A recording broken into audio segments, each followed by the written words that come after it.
L'une des plus grandes usines russes de drones militaires a été construite avec des partenaires chinois et dépend d'un approvisionnement régulier en composants chinois, selon une enquête de Bloomberg du 8 juillet.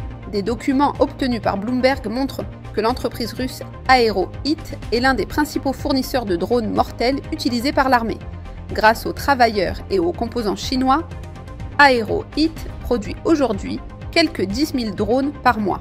Le Parti communiste chinois affirme qu'il ne fournit pas d'aide létale à la Russie afin d'éviter d'être soumis aux sanctions occidentales interdisant de telles fournitures.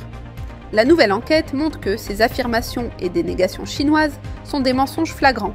Dans les cas précédents, la Chine a évité de violer explicitement les sanctions occidentales qui interdisent de fournir à la Russie une aide létale. Mais la nouvelle coopération en matière de drones constitue une violation flagrante des sanctions et pourrait marquer un nouveau degré de soutien de la part de la Chine. La volonté de la Chine de soutenir la guerre de la Russie en dépit des risques majeurs ne devrait pas nous surprendre. La prophétie biblique annonce que la Russie et la Chine deviendront des alliés militaires à part entière dans un avenir proche. Pour en savoir plus, lisez notre brochure gratuite « La Russie et la Chine selon la prophétie ». L'Allemagne envisage d'acquérir jusqu'à 2500 véhicules blindés de combat et 1000 chars de combat, selon des sources citées par Bloomberg le 4 juillet. Ces chars répondraient à la demande de l'OTAN pour que l'Allemagne fournisse 7 brigades de combat aux forces de l'Alliance au cours de la prochaine décennie. Le ministre allemand de la Défense, Boris Pistorius, et la direction de l'armée seraient en train d'examiner la commande de 2500 véhicules blindés Boxer et de 1000 chars de combat Léopard 2, dont le coût pourrait s'élever à 25 milliards d'euros.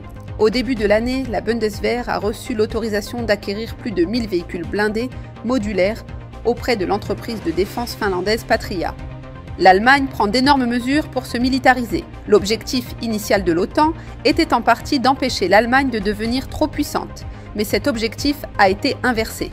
Pour en savoir plus sur ce que la prophétie biblique prédit concernant la puissance militaire de l'Allemagne, lisez l'article de Gerald Fleury, rédacteur en chef de La Trompette, l'étonnante ascension militaire de l'Allemagne. Le ministère russe des Affaires étrangères a annoncé le 3 juillet qu'il avait accepté les lettres de créance de Gul Hassan Hassan, ambassadeur du gouvernement dirigé par les talibans en Afghanistan. La Russie est ainsi le premier pays à reconnaître les talibans comme les dirigeants légitimes de l'Afghanistan. La Chine, le Pakistan et les Émirats arabes unis ont tous des ambassadeurs à Kaboul, mais ils se sont abstenus de procéder à un échange bilatéral d'ambassadeurs ou de faire un autre geste de reconnaissance officielle. Cette reconnaissance ne fait qu'officialiser les actions de la Russie en Afghanistan.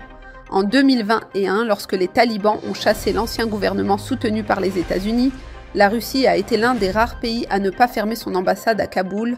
En 2022, la Russie a été le premier pays à signer un accord économique avec les talibans, acceptant d'exporter des denrées alimentaires et des combustibles fossiles vers l'Afghanistan.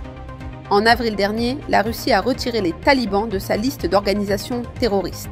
Après l'invasion de l'Afghanistan par les États-Unis en 2001, le pays est essentiellement devenu un territoire américain. Mais depuis 2021, le pays tombe clairement dans la sphère d'influence de la Russie. Pour en savoir plus, lisez « La Russie reconnaît le régime des talibans ».